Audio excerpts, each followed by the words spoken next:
ఇన్ని కష్టాల్లో నేనున్నా, బార్డర్ లైన్ దరిద్రంలో బ్రతుకుతున్నా, వాళ్ళ ఇంట్లో వాళ్ళకి ఇష్టం లేకపోయినా నేనే కావాలని నన్ను చేసుకుంది సుమతి.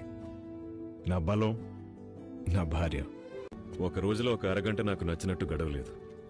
దానికి జీవితాంతం ఏడుస్తూ కూర్చోలేను కదా. ఒక్క రోజులో నేను చాలా కోల్పోయాను. ఇంకా చాలు.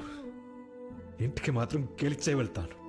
లాభం వచ్చినప్పుడే కాదు, కష్టం వచ్చినప్పుడు కూడా కలిసే ఉండాలి. కాసేపు భయంతో కాదు, బుర్రతో ఆలోచించండి. కాలి గోటి దగ్గర నుంచి తల వరకు ఏం కావాలంటే అది కొనుక్కో. అంత సంపాదించాను. Middle class mentality sir. ఖర్చులన్నీ తగ్గించుకుని రూపాయి దాచుకుంటా. పంతం వస్తే ఒక్క రూపాయి కూడా మిగిలకుండా ఖర్చు పెట్టేస్తాం సార్. This is India. వస్తువు కావాలంటే డబ్బుతో కొనాలి. రెస్పెక్ట్ కావాలంటే డబ్బు మన ఒంటి మీద కనపడాలి.